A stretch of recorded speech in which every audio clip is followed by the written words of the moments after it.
मैं आपसे पूछना चाहूँगा कि लाइफ आफ्टर डेथ, जैसे मैं बहुत जानना चाहता हूँ बिकॉज ऑफ परी, क्योंकि मैं अभी तक उभरा नहीं हूँ और मैं कहीं ना कहीं बहुत सारी जिज्ञासाएं हैं। लाइफ आफ्टर डेथ एक्चुअली एक बहुत बड़ा रहस्य है। सारे धर्म डेथ के बाद लाइफ को स्वीकार करते हैं। लेडीज का मरने के बाद क्या होता है, सारे धर्म इस विषय में चुप हैं।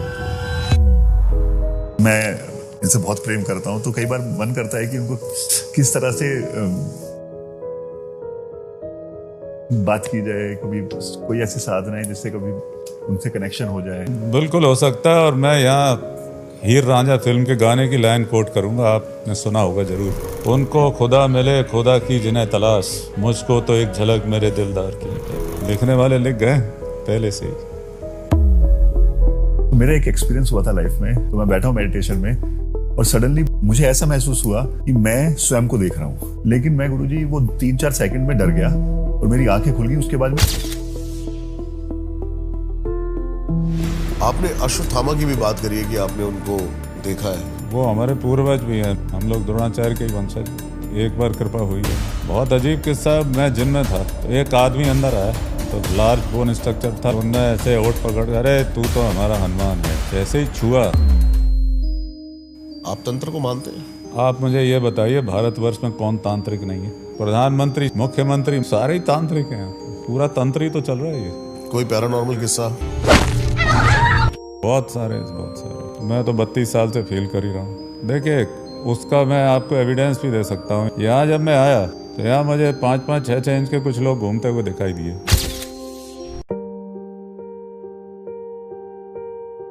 ये है मेरी परी का जर्नल। यहां उन्होंने अपने सारे सपने और सारी इच्छाएं लिखी थी। उन सपनों में सबसे प्यारा सपना था एक एनजीओ की शुरुआत करना, जिसका उद्देश्य हो वंचित बच्चों को शिक्षा प्रदान करना और बहनों को सशक्त बनाना। उनकी याद में उनका यह सपना हमें जिंदा रखना है, क्योंकि उनका यह सपना मेरे जीने का मकसद बन गया है।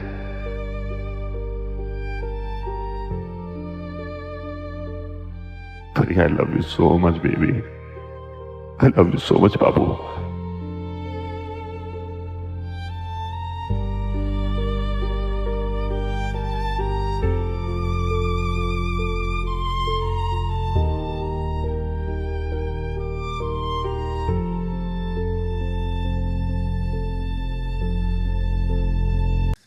नमस्कार दोस्तों, परी और मैं आप सब लोगों का एक बार फिर हमारे चैनल शिफाली पराग त्यागी पर बहुत सारा स्वागत करते हैं। और सबसे पहले तो आप सबको हम दोनों मिलकर बहुत बहुत बहुत सारा धन्यवाद देना चाहेंगे कि आपने हमारे चैनल को सब्सक्राइब किया है और हमारे सारे के सारे जो वीडियोस हैं, जो पॉडकास्ट आए हैं, उनको बहुत सारा, ढेर सारा प्यार दिया है। उसके लिए बहुत सारा धन्यवाद। और जिन्होंने अभी तक हमारे चैनल को सब्सक्राइब नहीं किया है, वो प्लीज़ जाइए और हमारे चैनल को सब्सक्राइब कीजिए। और आप सब जैसे जानते हैं कि जितने लोग सब्सक्राइब करेंगे, जितना आप हमें प्यार देंगे, हमारे पॉडकास्ट को देखेंगे, आप लोग उतना ही हमारी journey Shefali Jariwala rise foundation को बढ़ाने में मदद कर पाएंगे। सो दोस्तों, जैसा आप जानते हैं कि हमारी फाउंडेशन है शिफाली जरीवाला राइज फाउंडेशन, और उसका मकसद है बेटियों को पढ़ाना और बहनों को सशक्त बनाना। सो हम यही मानते हैं, हमारी आप मदद कीजिए। हमारे पॉडकास्ट को, हमारे चैनल को जितना प्यार दे सकते हैं उतना प्यार दीजिए, ताकि आप अपना भी योगदान दे पाएँ और हम उस मुहिम को जो हमने चलाई है उसको आगे बढ़ा पाएँ, अच्छे से आगे बढ़ा पाएँ आप सबके योगदान के साथ। क्योंकि ये सब जानते हैं, पढ़ेंगी बेटियाँ तभी बढ़ेंगी बेटियाँ।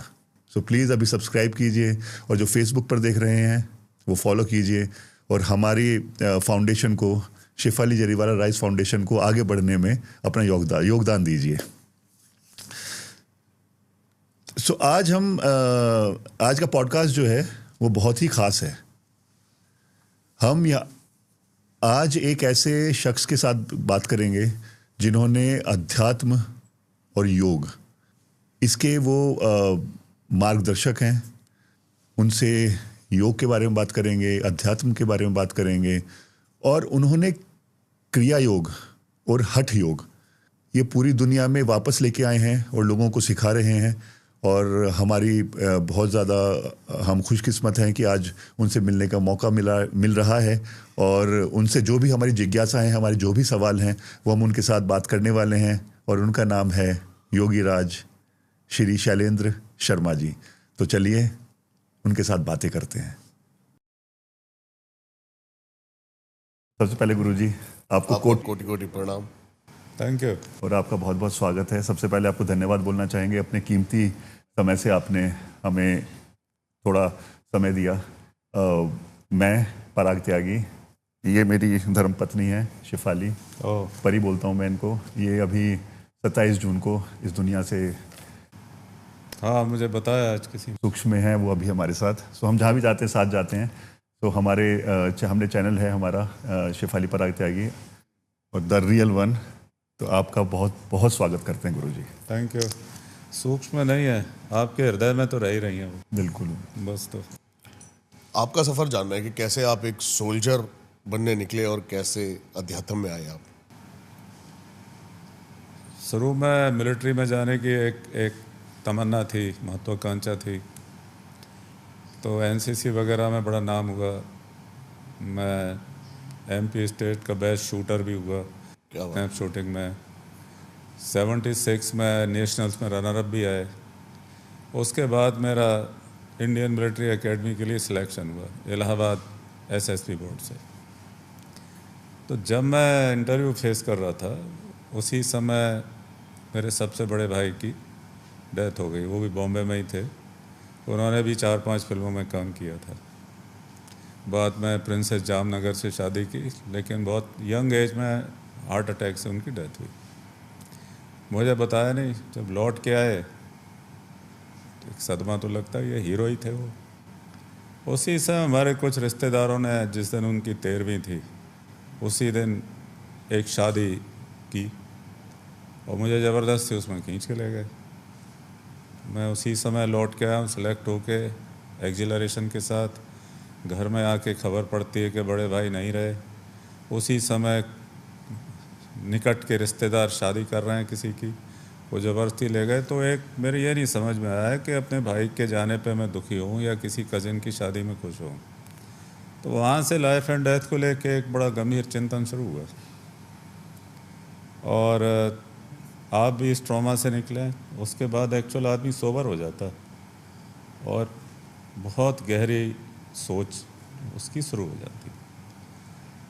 उसी दौरान 1979 में ऑटोबायोग्राफी ऑफ योगी योगानंद परमहंस की पढ़ने को मिली। उसको पढ़ के तो आग ही लग गई एकदम। मुझे लगा कि तो बड़ी जानी पहचानी सी इसमें चीज़ें हैं। फिर गुरु की खोज हुई। तो 3 साल खोजने के बाद फिर बनारस में श्यामाचरण लाहिड़ी के ग्रैंडसन सत्यचरण लाहिड़ी से उनकी कृपा मिली मुझे। उन्होंने मुझे अपना शिष्य स्वीकार। वहाँ से फिर योग साधना शुरू हुई 1 अक्टूबर 1982 से। क्या लगा आपको, क्या है परमात्मा? योग से मिले, ध्यान से मिले? मैं तो बिल्कुल ग्रास रूट लेवल का आदमी हूँ, ज़मीन से जुड़े हुए आदमी हैं। और मेरी सिंपल अप्रोच है, ये शरीर आपका मेरा पार्थिव शरीर कहा जाता है अर्थली बॉडी। इसके अंदर आत्मा है। इससे मुझे ये लगता है कि जो पृथ्वी है इसके अंदर भी जो आत्मा है वही हमारे लिए परमात्मा है। जितने भी विषय आपको स्कूल कॉलेजों में पढ़ाए जाते हैं वो पृथ्वी के नेचर के अलग अलग एंगल्स को ही तो हमसे इंट्रोड्यूस करा रहे हैं। फिजिकलिटी फिजिक्स, केमिकल चीज़ें केमिस्ट्री, इनके ऊपर रहने वाले समाज की स्टडी सोशोलॉजी, इनके कंटूर्स और इनका कैसा स्वरूप है ज्योग्राफी। सारी एजुकेशन तो इनके अलग अलग एंगल की एजुकेशन ही तो है। और ये लिविंग प्लेनेट एंड डेड तो है नहीं तो हम लोग इनके ऊपर जीवित नहीं होते। सारी चीज़ आपको जो भी कुछ है वॉट एवर पृथ्वी से ही प्राप्त होती है। तो जो इनकी मेन जो कॉन्शसनेस है या जो इनकी भूदेवी की आत्मा है, मेरे हिसाब से वही परमात्मा है। क्या बात है। गुरुजी, परमात्मा मैं आपसे पूछना चाहूँगा कि लाइफ आफ्टर डेथ क्या, जैसे मैं बहुत जानना चाहता हूँ बिकॉज ऑफ परी, क्योंकि मैं अभी तक उभरा नहीं हूँ और मैं कहीं ना कहीं बहुत सारी जिज्ञासाएं हैं। तो जाने के बाद क्या वो हमारे आसपास मौजूद हैं या कोई शरीर ले लेती हैं? लाइफ आफ्टर डेथ क्या है? लाइफ आफ्टर दैट एक्चुअली एक बहुत बड़ा रहस्य है। सारे धर्म जितने भी आज तक हैं संसार में, सब डेथ के बाद लाइफ को स्वीकार करते हैं। सभी कहते हैं स्वर्ग नरक के जो कंसेप्ट हैं वो लाइफ कंटिन्यूज आफ्टर डेथ। तो किसी भी इवन भूत प्रेत का भी अस्तित्व इस बात को कंफर्म करता है कि जीवन के बाद, मरने के बाद लाइफ कंटिन्यू रहती है। अच्छा, पर यह भी एक बात है कि यहाँ मरने वाले को अपने यहाँ संस्कृत में प्रेत कहते हैं, हालांकि उसका अर्थ लोग दूसरी तरह लेते हैं, पर any dead person is called प्रेत। हम सब भविष्य के प्रेत ही हैं, कोई अमर नहीं है, तो सबको वहीं जाना है एक दिन। यहाँ एक रहस्यमय बात है जो मेरा ध्यान गया उस पर। मर्दों के बारे में तो बड़े बड़े वर्णन हैं कि वो स्वर्ग गए या नरक गए, और जितने भी स्वर्ग हैं आप उनका वर्णन पढ़िए तो मेल ओरिएंटेड ही हैं सारे। लेडीज़ का मरने के बाद क्या होता है, सारे धर्म इस विषय में चुप हैं बिल्कुल। तो ये बहुत बड़ा रहस्य है मुझे लगता है, क्योंकि वो डायरेक्ट भूदेवी को रिप्रेजेंट करती है, तो दे बैक टू द सोर्स। तो जहाँ जहाँ भूदेवी हैं आपको उनका प्रेजेंस फील होगा ही,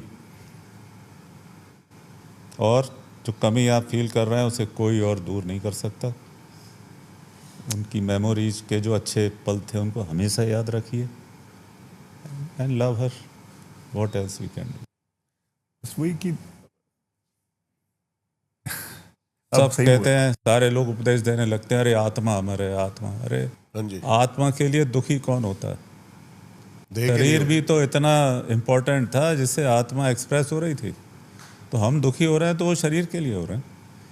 ये तो सभी जानते हैं कि आत्मा हमारी है, आत्मा के लिए कोई दुखी नहीं होता। आपने बहुत अच्छी बात बोली, क्योंकि मैं उसी दौर से गुजर रहा हूँ और मैं उस शरीर के लिए इनफैक्ट बहुत दुखी हूँ, क्योंकि कभी कभी बहुत टच मिस करते हैं, उनको देखना, उनकी आवाज़ सुनना, वो सब चीज़ें मिस करते हैं। तो आपने बहुत सही बात बोली और कहीं ना कहीं वो जवाब मिला मुझे उस चीज़ का। आपकी मेमोरी में वो हमेशा रहेंगी। जी, cherish every moment which you remember. बाकी उपदेश तो लोग कहते हैं अरे भूल जाए, कोई नहीं भूलता। तो उनकी जितनी अच्छी मेमोरीज हैं, keep them in your heart. सारी मेमोरीज अच्छी हैं गुरुजी मेरी तो। दिल में रखिए उनको, बिल्कुल, और दिल में तो वो रहेंगी। मेमोरी क्या, दिल में ही रही है उनको, हमेशा साथ में ही है, हमेशा रहेंगी। राम जी ने, हनुमान जी ने छाती फाड़ के दिखाए थे, ये हमारे साथ में। बिल्कुल, आई अप्रिशिएट इट। यस, प्यार किया जाए तो ऐसे ही करना चाहिए, आर पार। बिल्कुल बिल्कुल।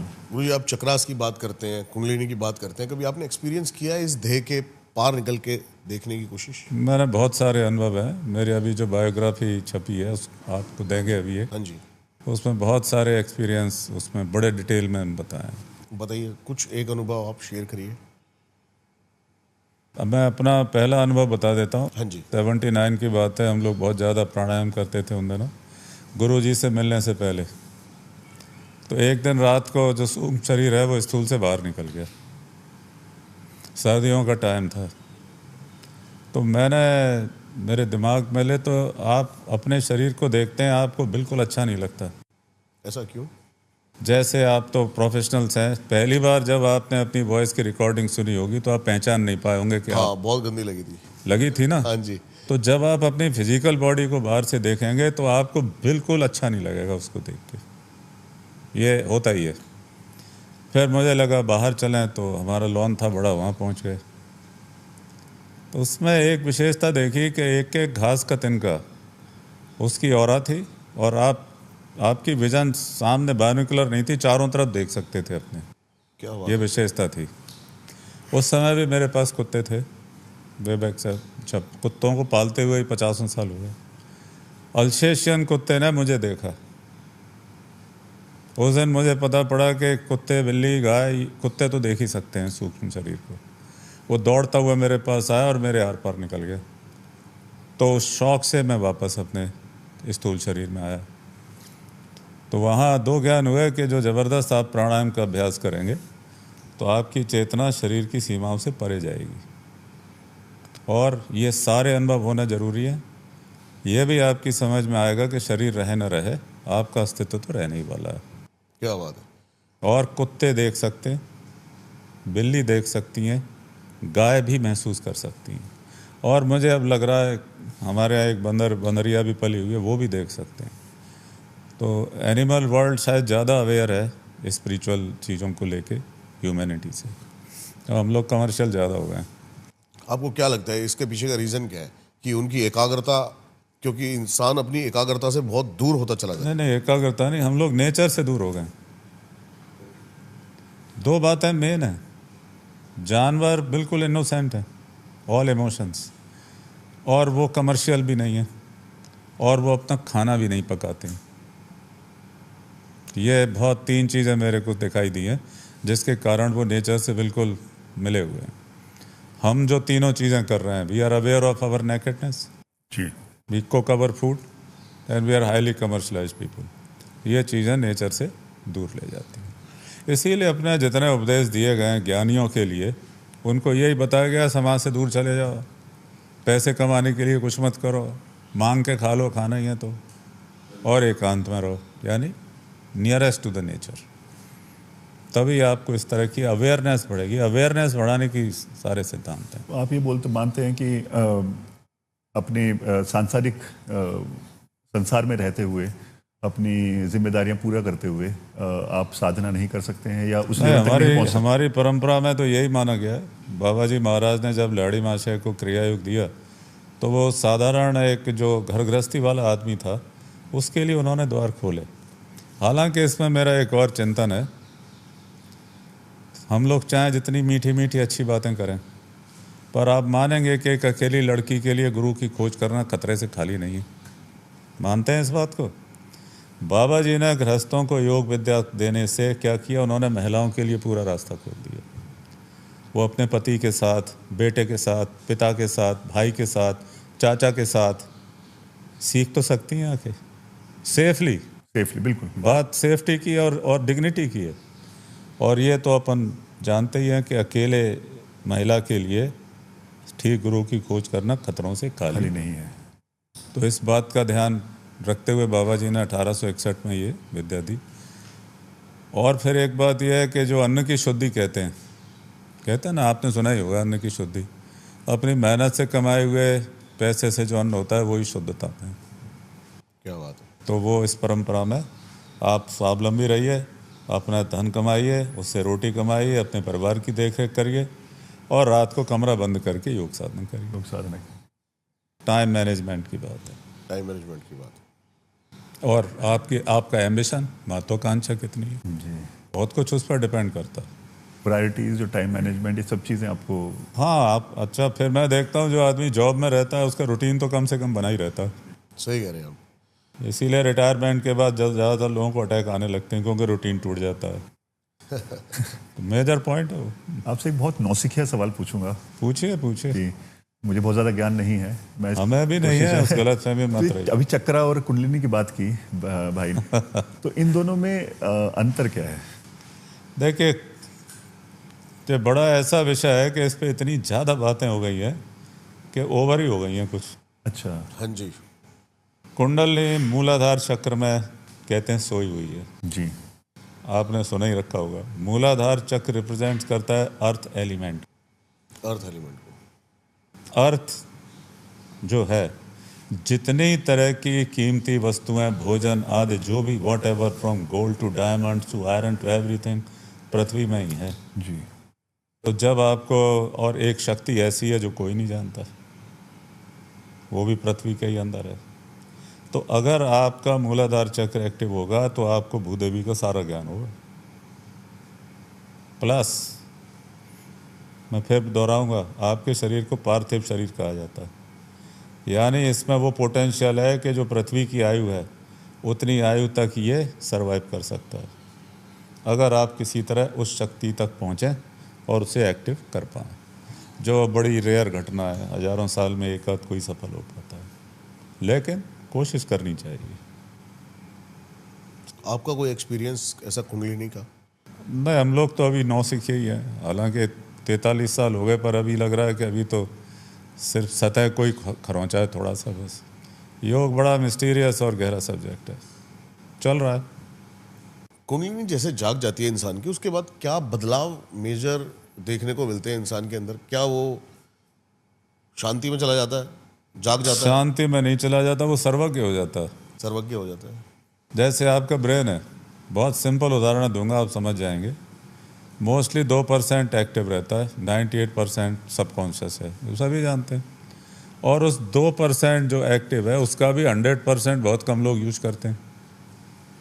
तो आपका जब 98% सोया हुआ जाग जाए, चेतना जागृत हो जाए, वही कुंडलिनी जागरण है। अब आप कल्पना करिए, आप 100% आपका ब्रेन एक्टिव हो जाएगा तो आप सुपरमैन हो जाएंगे, आपको हर चीज़ का ज्ञान हो जाएगा, कोई भी अज्ञान जैसी चीज़ आपके जीवन में बचेगी नहीं, प्लस आप अमर हो जाएंगे। अमर हो सकते हैं इससे? जब आप 2% में 100 साल जीने की उम्मीद करते हैं तो 100% में मिनिमम 10,000 साल तो हो ही जाएंगे।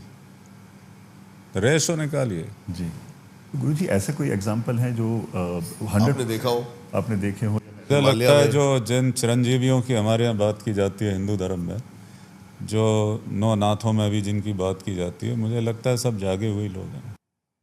जी। तो बाबा तभी जी तो कहते हैं जागृत हो गए वो, यानी जो सोया हुआ कार्यक्रम था वो जागृत हो गया। फिर शरीर उसको, बॉडी क्या है, सपोर्ट सिस्टम है ब्रेन का। जी जी तो अगर 100% ब्रेन जगेगा तो उसके हिसाब से शरीर भी प्रिपेयर्ड होना चाहिए, तो इट गोज टुगेदर। जैसे वर्कआउट करते रहिए। जी, वो तो एक लाइफस्टाइल बन चुकी है। वो प्रिपरेशन है, क्या पता क्या हो कल को। बिल्कुल सही कहा आपने। क्या बात है। तो जैसे बाबा जी अमर हैं, इमॉर्टल हैं, तो क्या वो फिजिकल फॉर्म में है या फिर? मैं जो 2 बार सौभाग्य मिला है उनके दर्शन करने का, अरे क्या बात है, फिजिकल फॉर्म में है। प्लीज शेयर कीजिए वो एक्सपीरियंस अगर कर सकते हैं आप तो। नहीं, मैं तो किताब में भी लिखा है, मैं कई बार बोला। हमारे गुरुजी का देहांत हुआ जनवरी 87 में। जी मुझे अपना उत्तराधिकारी उन्होंने 28 अप्रैल 84 में घोषित ही कर दिया था। फिर भी आप जानते हैं कि गुरु चले जाएं, कई बार ऐसी बातें आती हैं कि गुरु से ही डिस्कस हो सकती हैं, तो बहुत एक टेंशन की स्थिति बनी, एक डिप्रेशन तो बनता ही बनता है। तो मैं किसी काम से बनारस गया हुआ था, तो वहाँ एक काशी मोक्ष भवन है, वहाँ रुके हुए थे। तो BHU के कुछ प्रोफेसर लोग, कुछ शिष्य लोग, ये सब दिन में आए चले गए। 2 अप्रैल की रात को, 1988 को रात को 2 बजे किसी ने दरवाज़ा खटखटाया। मैं उस समय अपनी योग साधना कर रहा था, तो बड़ा इरिटेशन हुआ कि 2 बजे कौन आ गया, जबकि आश्रम का लॉकआउट हो जाता है। इरिटेशन में दरवाज़ा खोला तो एक बहुत ही तेजस्वी एक खड़े हुए थे सामने। आधी बाँह की उनकी कमीज़ थी, क्रीम कलर की, जैसे बंगाली लोग पहनते हैं उस तरह की डिज़ाइन थी, और धोती पहने हुए थे। अंधेरा था बाहर कॉरिडोर में, तो जटाएं मुझे एकदम समझ में नहीं आई। मैं कौन?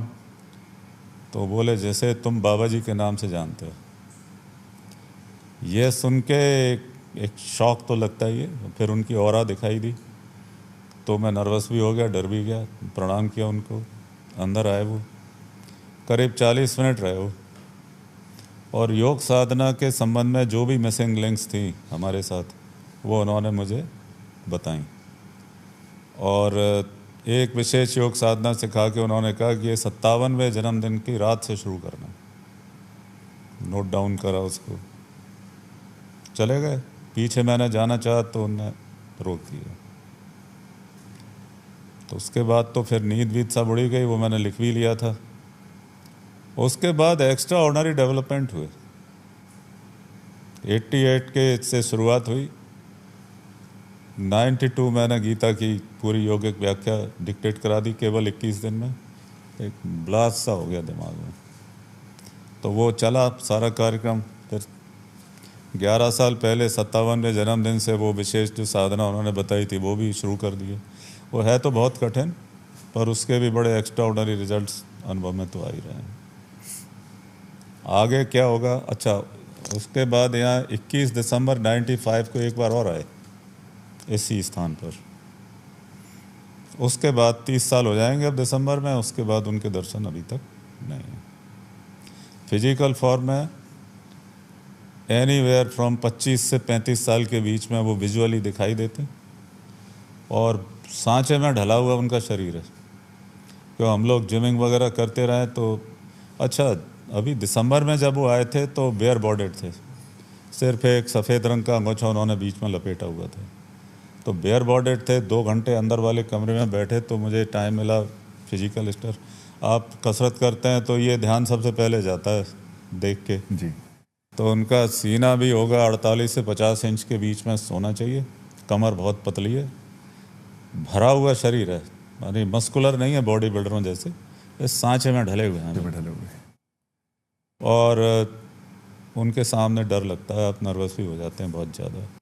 वो एनर्जी को संभाल बहुत कठिन है उसको टॉलरेट कर पाना। बिल्कुल। उनके आने के बाद यहाँ सब कुछ बदल गया। ये बहुत ही भयानक जगह थी और पूरी मिट्टी बिल्कुल एसिडिक थी, नागफनी उगती थी, छत पर गिद्ध बैठते थे। उसके बाद सब खत्म, बाढ़ आ गई, पूरी मिट्टी रिसाइकिल हो गई, हम लोग पेड़ लगाने लगे तो आप इतनी हरियाली देख पा रहे हैं। पहले कैक्टस और कांटों के अलावा यहाँ कुछ नहीं था। यही पूछ तो गुरु की कृपा है ये भी कि उन्होंने यहाँ के दर्शन दिए। आश्रम की हिस्ट्री क्या है, क्योंकि इतना खूबसूरत आश्रम। आश्रम नहीं है, ये मेरा घर है। जी, घर है, मतलब आपका जो ये इसका इतिहास ये है, ये भरतपुर राजवंश का शमशान है जी। और यहाँ भगवान कृष्ण की महारानियों 16,000 से 100 महारानियों का अंतिम संस्कार हुआ है। ये आपको कथा श्रीमद् भागवत महात्मा मिल जाएगी, भागवत के एंड में मिलेगी। तो इनके कोई गुरु थे भरतपुर राजाओं के, उन्होंने कहा कि हर राजा को मरने के बाद एक बार नरक देखना पड़ता है, मरोगे तुम भी अमर नहीं हो, तो मोक्ष भूमि में अपना अंतिम संस्कार कराना तो तुम्हें नरक नहीं देखना पड़ेगा। तो यहाँ 6 राजा और उनकी महारानियों का अंतिम संस्कार हुआ है और थोड़े बहुत फैमिली के 20-22 लोगों का।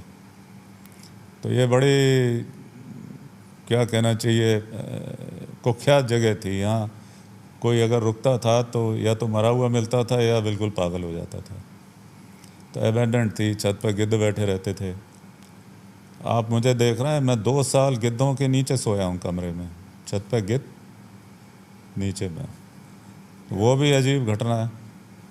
क्या पैरानॉर्मल रीजन था उनके मरने का, या फिर जो आप कह रहे हो कि मरे मिलते थे लोग? देखिए, पैरानॉर्मल ही होगा, या इस जगह की एनर्जी ऐसी है कि कोई आदमी यहाँ दिमाग ठिकाने नहीं रख सकता। आपने कभी फील किया है ऐसा? मैं तो 32 साल से फील कर ही रहा हूँ। कोई पैरानॉर्मल किस्सा? बहुत सारे, बहुत। एक बताइए आप। देखिए, उसका मैं आपको एविडेंस भी दे सकता हूँ, इसीलिए मैं उसी बात को बताऊँगा। हाँ जी। यहाँ जब मैं आया तो यहाँ मुझे 5-5, 6-6 इंच के कुछ लोग घूमते हुए दिखाई दिए। ठीक है, मैं बताता था लोगों को, मैं तो ओपनली बात करता था, सब मेरी शक्ल देखते थे। फिर अभी जब लॉकडाउन टाइम चल रहा था तो इन्होंने, गौरव ने यहाँ सीसी कैमरे लगवाए। वो सीसी कैमरे के फुटेज में कैप्चर हुए। वो फुटेज आपको, आपकी बातचीत ख़त्म होगी तब दिखाएंगे। तो मेरे ख्याल से जिस चीज़ का एविडेंस है वही बताना ठीक है, बाकी फिर कथाएं तो बहुत सारी हैं। आपको लगा कि आपके ऊपर कोई ऐसी चीज़ ने अटैक करने की कोशिश करी हो, या फिर? भूत प्रेतों ने मेरे ऊपर कभी अटैक नहीं करे, जिंदे लोगों ने ज़रूर करे। पर आप मानेंगे कि जो मरी गया है वो आपको क्या नुकसान पहुंचाएगा। जीवित आदमी ज़्यादा खतरनाक होते हैं, उनसे सावधान रहना चाहिए। जैसा आपने भी कहा कि आप बाहर घास में गए तो आपका घास का ऑरा दिख रहा था, सूक्ष्म शरीर में, सूक्ष्म शरीर में, और बाबा जी का भी आपको ऑरा दिखाई दिया। ज़बरदस्त। तो ये कोई एक विद्या है, साधना है जिससे ऑरा? ये साधना नहीं है, ये तो एक आपके डेवलपमेंट का एविडेंस है। ठीक है। और जितने लोग हमारे शिष्यों में क्रिया योग कर रहे हैं वो सब ऑरा देख सकते हैं। ये मेरी तरफ से गिफ्ट है उनको। कभी मूड ठीक होगा तो आपको भी दिखा देंगे क्या है इसका। मैं तो पूछने वाला था। मूड की बात है, मूड होना चाहिए, इट्स नेवर ऑन डिमांड।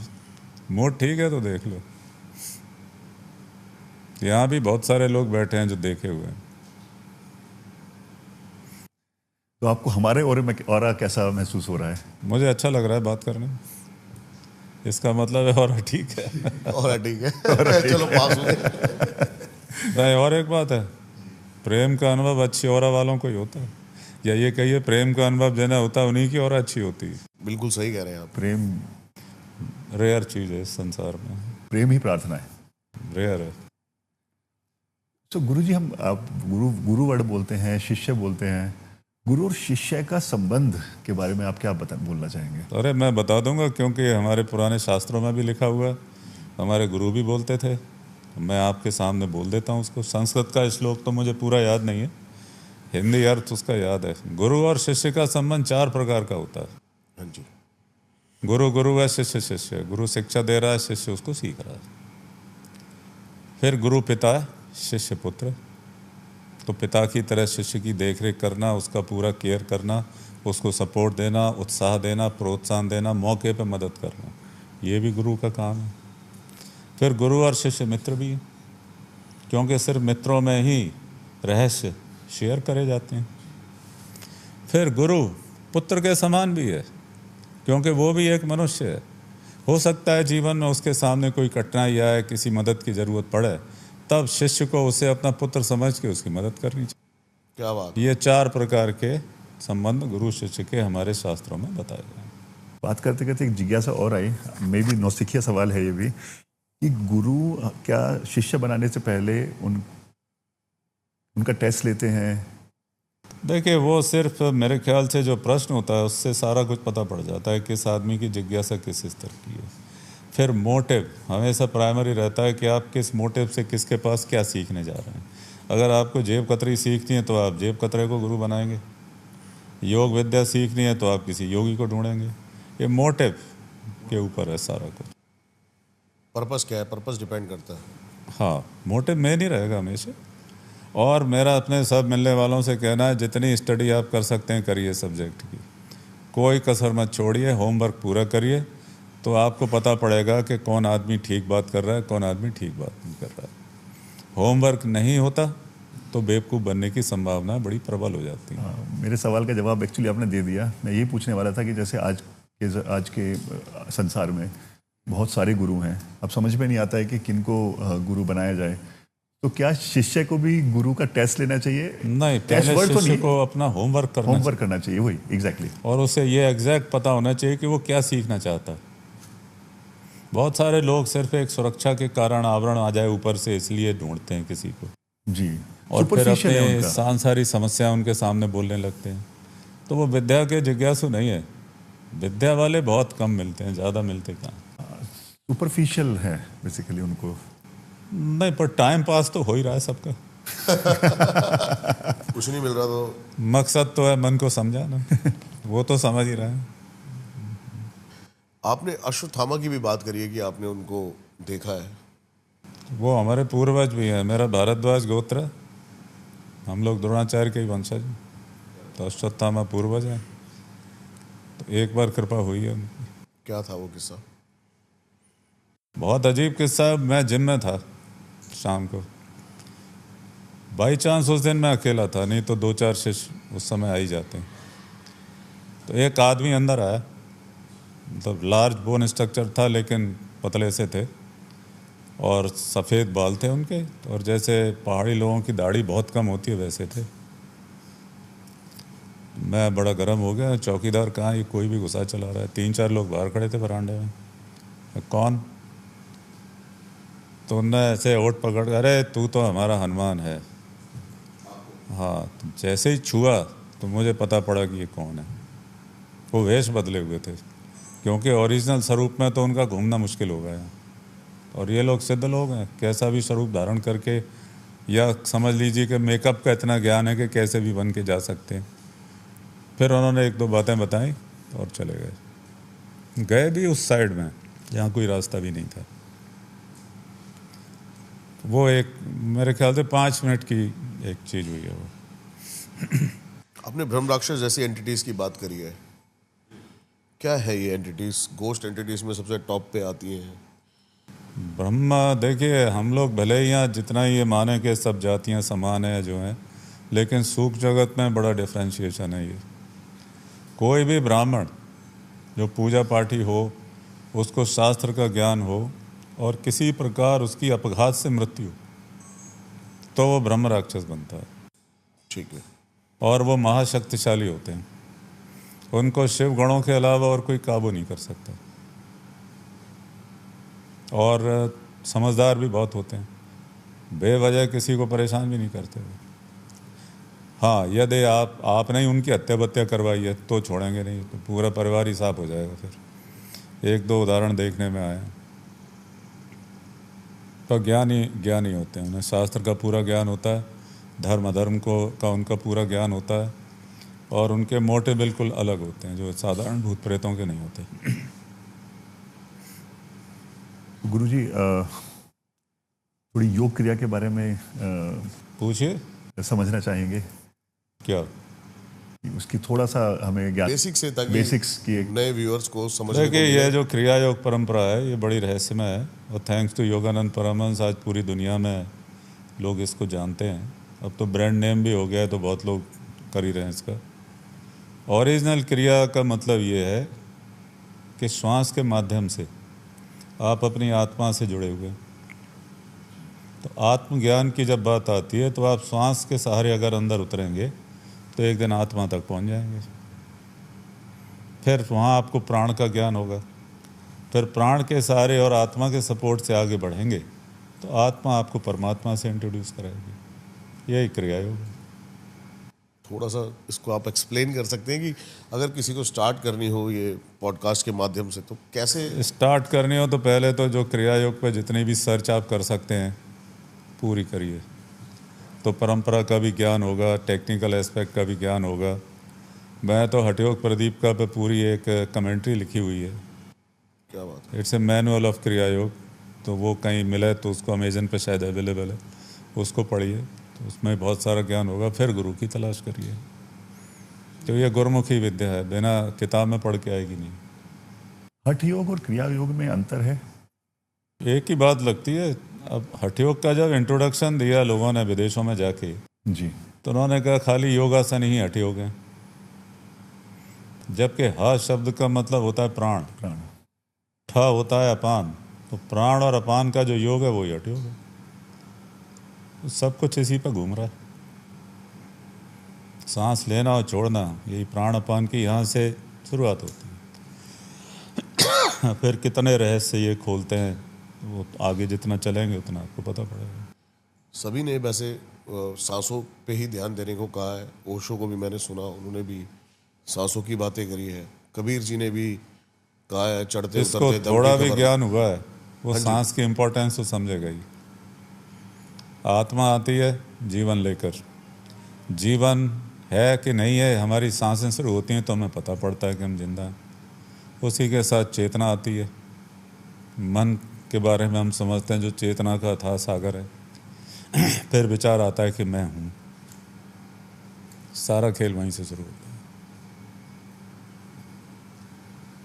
आपका कोई पुरानी बात आपने जब बोली कि जब हम सूक्ष्म बाहर निकला था, तो मुझे अभी याद आया गुरुजी। 79 की बात है ये, बहुत साल हो गए। तो मेरा एक एक्सपीरियंस हुआ था लाइफ में। मैं थोड़ा ज़्यादा मेडिटेशन नहीं, बट मेडिटेशन करता हूँ।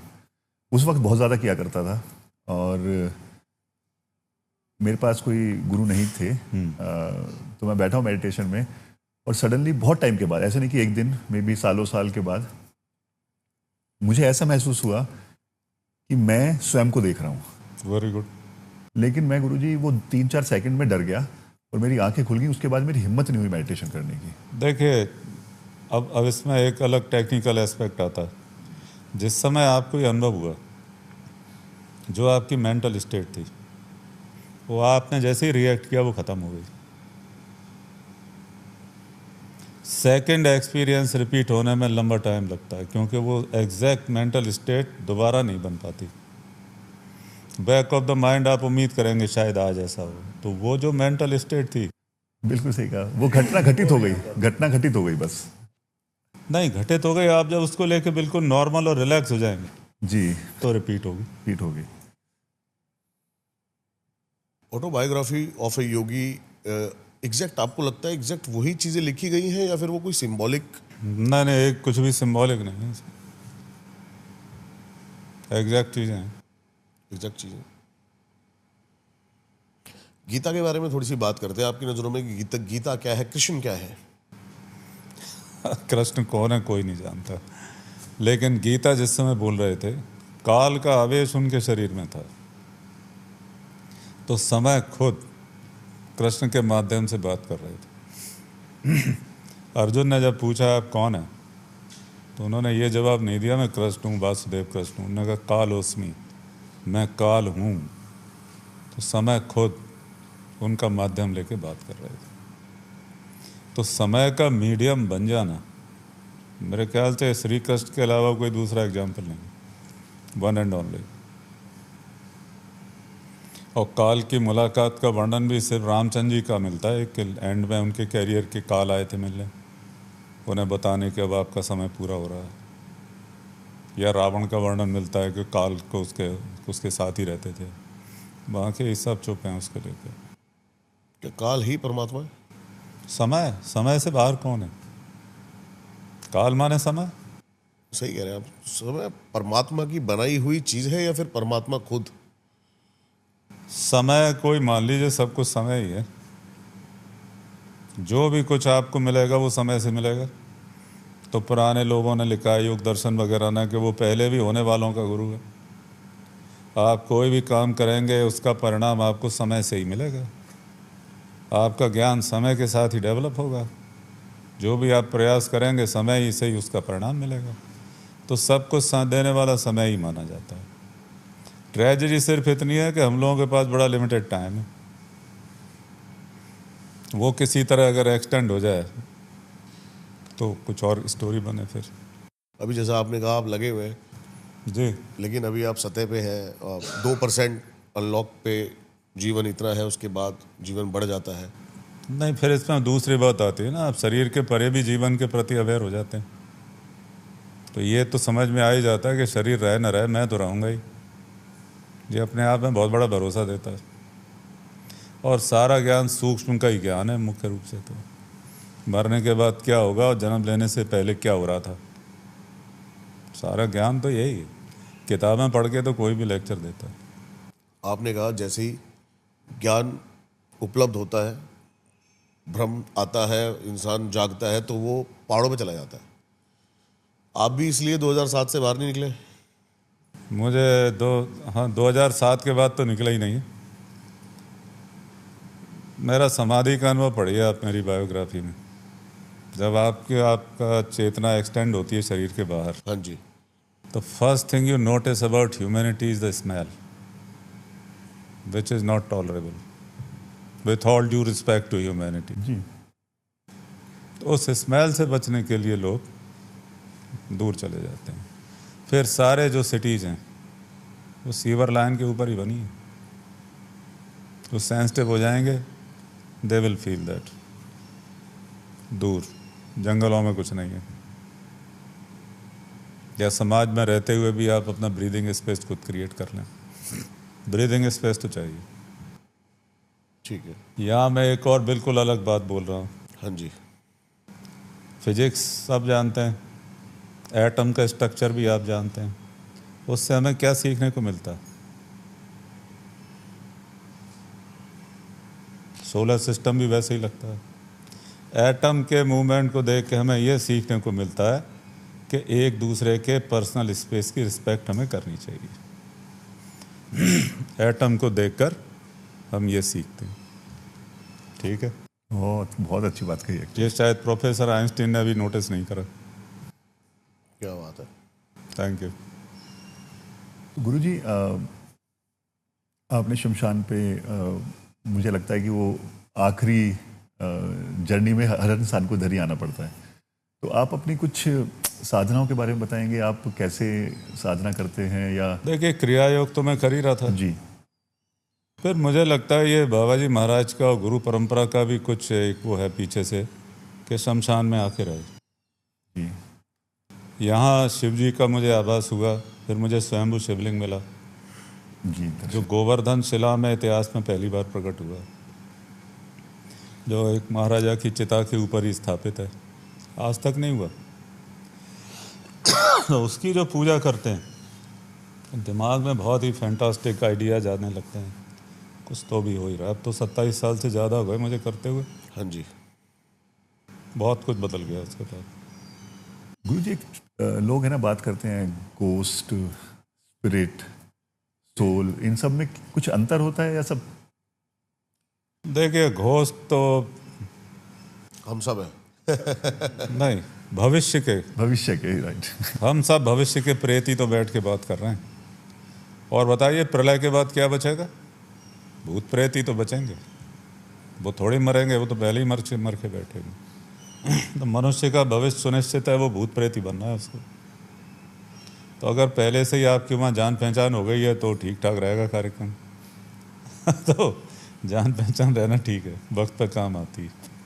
गीता की थोड़ी सी इसमें और बात लेते हैं। बोलिए। आपकी लाइफ में क्या चेंज आया गीता पढ़ने से? गीता पढ़ने से तो हमारे यहाँ एक प्रतिज्ञा की जाती है कि रोज़ गीता के एक अध्याय का पाठ करेंगे। मेरी समझ में ये आया कि अर्जुन ने सबसे पहले गीता सुनी। हाँ जी। 18 दिन में सारे दुश्मन मर गए, गया हुआ राज्य वापस मिला, हाँ जी। और ज्ञान ऊपर से मिला।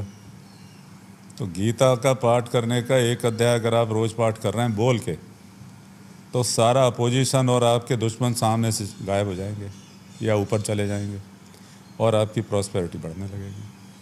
और मुझे आज तक कोई ऐसा नहीं मिला जिसको प्रॉस्पेरिटी कभी बुरी लगी हो, या दुश्मनों से जो प्रेम कर रहा हो। गीता में ऐसी बहुत सारी चीज़ें बताई गई है जो इस देह से रिलेटेड नहीं है। वो उसमें बताया गया है कि इस शरीर में फंसकर ही इंसान उपलब्ध नहीं कर पाता परमात्मा को। वो लेस देन 2% में फंसा रह के, जब भी तो ज्ञान की बात की जाती है बार बार। तो ज्ञान तो ब्रेन के ही डेवलपमेंट से होगा, तो ब्रेन का ही डेवलपमेंट नहीं हो रहा है तो ज्ञान की बात कैसे होगी? नाम जप के बारे में आप? नाम जप के बारे में ये है जो योग सूत्र कहते हैं, तन जपस तदर्थ भावना। उसके अर्थ की भावना करते हुए यदि आप जप करेंगे परिणाम मिलेंगे। कोई एक ऐसा मंत्र? वो तो गुरुमुखी चीज़ें हैं, बाकी 20 मंत्र तो सब जगह लिखे मिल ही जाते हैं आजकल। पर मेन बात है तन जपस तदर्थ भावना, उसके अर्थ की भावना के साथ उसको जप करिए, खाली जी फैलाने से नहीं, उसके अर्थ की पूरी अभी भावना बहुत के ट्रेंड साथ। में है नाम जप, लेकिन मुझे पर्सनली ऐसा लगता है कि वो जैसा आपने बताया अभी भावना उसके पीछे महत्व रखती है। अर्थ क्या है जो आप नाम जप रहे हैं, उस नाम का एक्चुअल अर्थ क्या है, वो आपके मन में रहना चाहिए जप करते समय। तो पूर्ण एकाग्रता आप प्राप्त करेंगे, और एकाग्रता अगर अनुभव में आ गई तो फिर चमत्कार ही है। एकाग्रता के लिए ही तो सारी चीज़ें हैं। तो गुरुजी, नाम जप और मंत्र जप, इनमें कोई अंतर है? एक ही बात है, नाम भी तो मंत्र ही है, सब एक ही बात है। मंत्र शब्द का मतलब होता है गुप्त रहस्य। तो जो भी गुरु ने आपको दे दिया आप उसका जप करिए, लेकिन अर्थ की भावना के साथ, तो परिणाम आएंगे। इंसान बिना गुरु के मोक्ष पा सकता है, आपको लगता है? देखिए, भारत में तो ये कहते हैं नुगरे की गति नहीं होती। हम लोग भारतीय हैं और हिंदू हैं, और इस बात का मुझे बड़ा गर्व है कि हम लोग हिंदू हैं, भारतीय हैं। तो यहाँ तो गुरु की ज़रूरत है। आप ये बताइए, आप अ आ इ ई भी बिना गुरु के नहीं सीख सकते, तो मृत्यु के बाद की स्थितियों का सारा ज्ञान बिना गुरु के आपको कैसे हो जाएगा? कोई तो चाहिए बताने वाला, अनुभवी व्यक्ति चाहिए। फिर यहाँ ये भी बात आती है कि खाली ABCD पढ़ लेने से आपको अंग्रेजी लैंग्वेज का ज्ञान नहीं हो जाएगा, वहाँ से तो शुरुआत होगी, ये भी ध्यान रखना चाहिए। तो बड़ा विस्तार है। फिर कुछ टिप्स देना चाहेंगे आप? आजकल बच्चे डिप्रेशंस जैसी शब्दों का इस्तेमाल करते हैं, स्ट्रेस। मैंने यह देखा है जो लोग शारीरिक एक्टिविटी से बिल्कुल दूर हो गए हैं, वो बहुत ज़्यादा इमोशनल हो जाते हैं, हाइपर, और डिप्रेशन तो एकदम तैयारी रहता है उनको पकड़ने के लिए। तो एक तो फिज़िकल एक्टिविटी एक कंपलसरी होनी चाहिए जीवन में, एवरीडे। आप व्यायाम करिए, कोई स्पोर्ट खेलिए, कुछ करिए, आपकी एक्टिविटी चाहिए। 1 से 2 घंटे डेली अगर बच्चे खेलेंगे तो उनका दिमाग भी ठीक होगा, डिप्रेशन से भी बचेंगे, कॉन्फिडेंस भी बढ़ेगा। और ख़ुद को लेके उनकी फीलिंग भी अच्छी आएगी। इसके पीछे का रीज़न क्या है? जो अंदर की ऊर्जा है वो बैलेंस करने के लिए? नहीं, ऊर्जा को समझने के लिए कि अंदर ऊर्जा है कि नहीं है। आप फिजिकली एग्जर्ट नहीं करेंगे तो आपको पता ही नहीं पड़ेगा। बिल्कुल सही कह रहे हैं आप। और शरीर की जो लिमिट है वो भी तो ज्ञान होना ज़रूरी है ना। लिमिट का ही ज्ञान नहीं होगा तो फिर उसके पार हम कैसे जाएंगे। बिल्कुल सही कह रहे हैं। तो फिजिकल एक्टिविटी बहुत ज़रूरी है मेरे विचार में। क्यों? धर्म कहता है शरीर माध्यम खलु धर्म साधनम, शरीर ही माध्यम है सारे धर्म के साधनों का। तो माध्यम ही अगर बेचारा कमज़ोर सा टेढ़ा मेढ़ा सा है तो क्या साधन होगा? ना आप सांसारिक कोई काम ठीक से कर पाएंगे ना आध्यात्मिक कर पाएंगे। फिर एक और पॉइंट है, तो अब मैं एक ऐसी बात बता रहा हूँ जो आपको आज तक किसी ने नहीं बताई होगी। बताइए। आपको गर्व है कि हम हिंदू हैं? बिल्कुल। हिंदुओं में 16 संस्कार होते हैं गर्भाधान संस्कार से लेकर अंतिम संस्कार तक। ठीक है जी। अंतिम संस्कार जीवन का वो अंतिम यज्ञ है जिसमें शरीर की आहुति दी जाती है अग्नि में, कि अग्नि के माध्यम से उच्चतर लोकों को प्राप्त हो। ठीक है, क्या बात है। आहुति किसी खराब चीज़ की स्वीकार नहीं होती। तो शरीर को दी बेस्ट बना के रखिए जिससे लास्ट आहुति तो ठीक हो जाए। बिल्कुल, बहुत ही बढ़िया। बहुत सही Thank कहा you. आपने। और उस शरीर के थ्रू कर्म भी अच्छे करते रहिए। वो तो बहुत ज़रूरी है। बिल्कुल। अच्छे कर्म होंगे जब ही शरीर ठीक बनेगा। आपको लगता है कर्मों का फल मिलता है जैसी चीज़ें गरुड़ पुराण में भी कही गई हैं? कर्मों का फल तो मिलता है यहीं पर या फिर यहाँ भी कहीं भी मिलेगा जरूर। मिलना है जरूर है। 100%। ये तो साइंस भी बोलती है, every action has its equal and opposite reaction. तो फल तो मिलेगा ही मिलेगा, उससे आप बचेंगे थोड़ी। मरने के बाद क्या होता है? मरने के बाद आप शरीर के बाहर आ जाते हैं। आपको विश्वास ही नहीं होता कि मैं मर गया हूँ। लोगों को बताने की कोशिश करते हैं कि भैया मैं जिंदा हूँ, अभी ये तुम क्या कर रहे हो, मैं तो वापस आने की कोशिश कर रहा हूँ। पर वो तो किसी को सुनाई देता नहीं है। जब जलाने ले जाते हैं तब बड़ा तड़पते हैं, कह रहे मैं जिंदा हूँ तुम जलाए दे रहे हो। तब तक कुछ लोग उन्हें लेने आ जाते हैं। वहाँ से फिर नई दास्तान शुरू होती है। अलग लोक भी है जो आप थर्ड आई एक्टिवेशन की बात करते हैं, उसके बाद हम उन अलग लोकों को देख सकते हैं, उनसे कनेक्ट कर सकते हैं। बहुत सारा प्रेत लोग तो पृथ्वी पर ही है। वायु शरीर होता है प्रेत का, तो वायुमंडल में ही दिखते हैं। वो अलग दुनिया है, हर एक को दिखाई नहीं देती क्योंकि हवा भी किसी को दिखाई नहीं देती, लेकिन फील होती है। इसी तरह प्रेत है, जरूरी नहीं कि सबको दिखाई दें लेकिन फील हो जाते हैं। तो गुरु जी, बिकॉज मैं इनसे बहुत प्रेम करता हूँ तो कई बार मन करता है कि उनको किस तरह से बात की जाए, कभी कोई ऐसी साधना है जिससे कभी उनसे कनेक्शन हो जाए। बिल्कुल हो सकता है। और मैं यहाँ हीर रांझा फिल्म के गाने की लाइन कोट करूँगा, आपने सुना होगा ज़रूर। उनको खुदा मिले खुदा की जिन्हें तलाश, मुझको तो एक झलक मेरे दिलदार की मिले। ये दुनिया ये महफिल मेरे काम की नहीं। लिखने वाले लिख गए पहले से ही। तो अगर इंटेंसिटी है आपकी चाहत में और आप उस एकाग्रता को प्राप्त कर पाएंगे तो क्यों नहीं, बिल्कुल मिल सकते हैं। क्योंकि मैं एनर्जी के फॉर्म में महसूस तो बहुत करता हूँ उनको।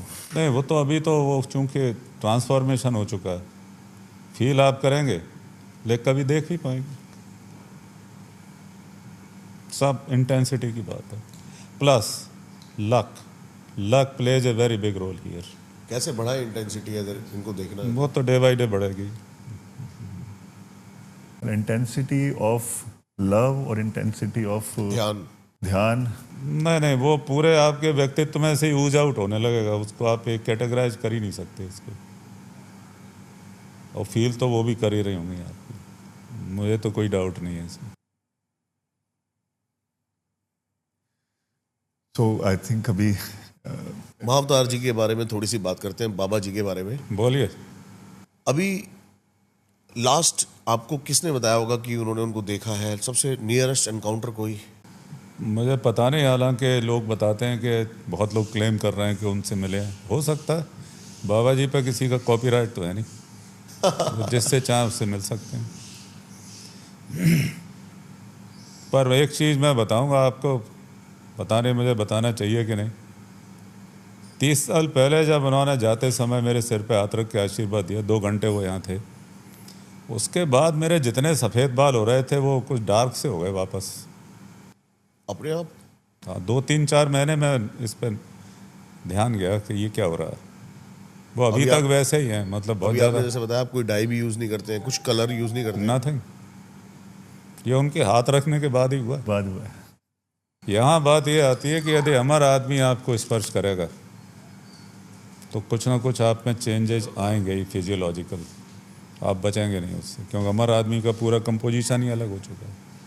तो उनके टच का प्रभाव कहीं ना कहीं होगा जरूर, दिमाग पे तो होगा ही, फिजिकली भी होगा। आप तंत्र को मानते हैं? आप मुझे ये बताइए, भारतवर्ष में कौन तांत्रिक नहीं है? क्या आप एक प्रजा तांत्रिक देश में नहीं रह रहे? सारे ही तांत्रिक हैं यहाँ पे। क्या प्रजा तंत्र का अभ्यास नहीं हो रहा है? प्रधानमंत्री शब्द का मतलब क्या? मंत्रों का प्रधान क्या था? मुख्यमंत्री मंत्रों का मुख्य क्या था? तो पूरा तंत्र ही तो चल रहा है ये।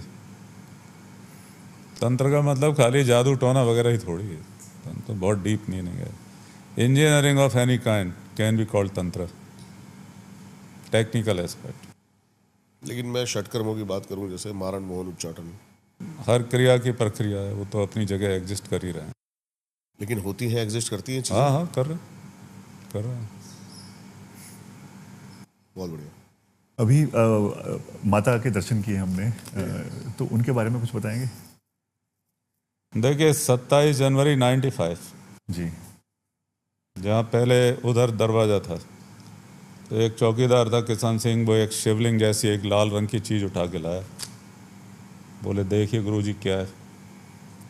मैंने हाथ में लिया तो मुझे लगा इसको तोड़ दो। ज़मीन पे पटका, उसके 2 टुकड़े हुए तो इतना सा उसमें एक फेस दिखाई दिया मूर्ति का। तो हमारी बहन थी उस समय, जीवित थी, अब तो देहांत हो चुका उनका।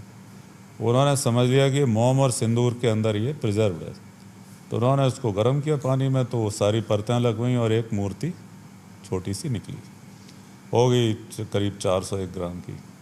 बड़ा अजीब। उसके बाद यहाँ कार्यक्रम शुरू हो गए। फिर 2016 में उसमें से आवाजाही के बड़ा स्वरूप बना के स्थापित करो, तो वो उसका रिप्ले का बड़ा स्वरूप है। 3.5 क्विंटल वजन है, प्योर गन मेटल की बनवाई है। छोटी मूर्ति अभी ऊपर मेरी पूजा में अलग रखी है। और हनुमान जी का, और क्योंकि हमने स्वर्ण ऊपर कंचन वरण विराज सुवेसा, कानन कुंडल कुंचित कैसा, सोने जैसा रंग है उनका। बिल्कुल। तो मैं तो कहा सोने जैसा है तो कंचन ही चढ़ाओ उनके ऊपर। तो साल में एक बार चोला चढ़ाते हनुमान जयंती पे, तो वो फिर इसीलिए वो कांच के अंदर है। और यहाँ पे मुझे इतनी शांति मिली हम लोगों को, हम घूमे। बहुत मैं बहुत तो अच्छा आपका लगा जिम आपसे भी बात यूज भी किया, करके। मैंने 2 सेट मारे वर्कआउट किया। ये दुनिया में एकमात्र जिम है जो शमशान के अंदर है। जी। तो बहुत बहुत कहीं नहीं मिलेगा। बिल्कुल सही कह रहे हैं आप। फोकस मिला जब जिम किया ना, 2-2 3-3 सेट किए मैंने, और बहुत फोकस के साथ। तो आदमी ग्राउंडेड तो हो ही जाता है। जी जी। फिर मैं देखता हूँ जितना आप मेंटल वर्क करेंगे, मानसिक थकान जिम से दूर हो जाती है। तो दे कम्प्लीमेंट ईच अदर। तो गुरुजी आपका बस बहुत बहुत धन्यवाद बहुत करना बहुत धन्यवाद आपका। नहीं, मुझे तो बड़ा अच्छा लग रहा। मजा आया आपसे बात करके। Thank you. जिज्ञासा अभी और भी है, अगर आपका कभी वक्त मिला, आप मैं तो कहीं जाता ही नहीं, समय मिलेगा तो हम आई एम ऑलवेज हियर। सामने ऊपर टेरिस पे वहाँ पे शूट करना चाहेंगे। कुंड है ना, कुंड के बाहर सामने। तो कर लीजिए। अभी लाइट ऑन होंगी इस समय। गवर्नमेंट ने 8.5 करोड़ की लाइट लगाई है, फैसेट लाइटिंग। कभी दोपहर जो में करेंगे आपके पास? नहीं, दिन में तो दिखेगी क्यों, अभी ऑन हुई होगी वो जी जी। लाइटिंग। अभी बाहर जाएंगे दिखाई देगी आपको। तो हम नेक्स्ट टाइम है ना प्रॉपर एक सेटअप के साथ आए। एक नज़र कर लीजिए, बहुत। हाँ जी, बिल्कुल बिल्कुल। जी जी। तो नेक्स्ट टाइम अगर जब भी आपका समय, एनी टाइम। मैं तो कहीं नहीं जाता, तो हम आएंगे। और मेरे टाइमिंग आपको पता ही है। In between I am okay, बाकी मेरा बिजी टाइम है। ठीक है जी। बहुत बहुत बहुत बहुत बहुत धन्यवाद। नहीं, मुझे भी अच्छा लगा बात करके। धन्यवाद। और अगली बार शायद देखिए, कोशिश करेंगे कि इनके साथ और कहाँ तक। जहाँ चाह वहाँ रहा। जी बिल्कुल। देखिए, हिंदी में ज़्यादा ठीक है। Where there is will there is a way नहीं है। हाँ, जहाँ चाह, वहाँ यानी जहाँ चाहत है वही रास्ता है। बिल्कुल। क्या बात है। याद रखिए, फर्क है। प्रेम ही परमात्मा है। परमात्मा तक तो ले ही जाएगा, ये तो पक्की बात है। रास्ता तो है ही। है ही। बर्मन साहब ने सही लाइन गाई है, प्रेम के पुजारी हमें रस के भिखारी। हमें प्रेम के पुजारी। चलिए, मुझे बड़ा, मेरा तो एंटरटेनमेंट भी हुआ। Thank you. बहुत बहुत धन्यवाद गुरु जी, आप इट मीन्स अ लॉट। आप ये बताइए, आज के ज़माने में बात करने का मौका मिलता ही कितनों को है? लोगों में डिप्रेशन ही इसीलिए कि उनकी कोई सुन ही नहीं रहा। जी बिल्कुल सही कह रहे हैं आप तो सुन तो रहे हो इतनी देर से मेरी बातें। हम आपसे बात कर रहे हैं, सुनिए। जो भी है, व्हाटएवर।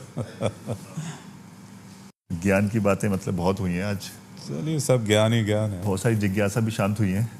चलिए, ये एक अच्छी बात है, अच्छी बात। और चलते चलते एक सवाल आया। नहीं, एक चीज़ मैं बोल दूं जिससे भूल जाऊंगा। जी आपने शमशान में बैठ के पहली बार बात करी है कहीं? हालांकि मैंने बड़ा ग्लैमराइज कर दिया, शमशान लोगों को याद भी नहीं रहता। शमशान की सबसे बड़ी विशेषता क्या है जो मुझे यहाँ रहते रहते समझ में आई? नया कोई पैदा होता है, ना कोई मरता है। इसीलिए शमशान में आके आदमी को शांति का अनुभव होता है और दिमाग अलग हो जाता है। बिल्कुल, बहुत ही बढ़िया बात। कोई जन्म नहीं लेता, ना कोई मरता, सब बाहर से ही आते हैं। तो एक्सक्लूसिव है, इसीलिए शिव जी ने अपना घर बनाया इसको। ये भी याद रखना चाहिए। चलिए इसी उस पे हम लोग बहुत बहुत धन्यवाद करना चाहेंगे। You are always welcome. मुझे तो अच्छा ही लग रहा है बात करके।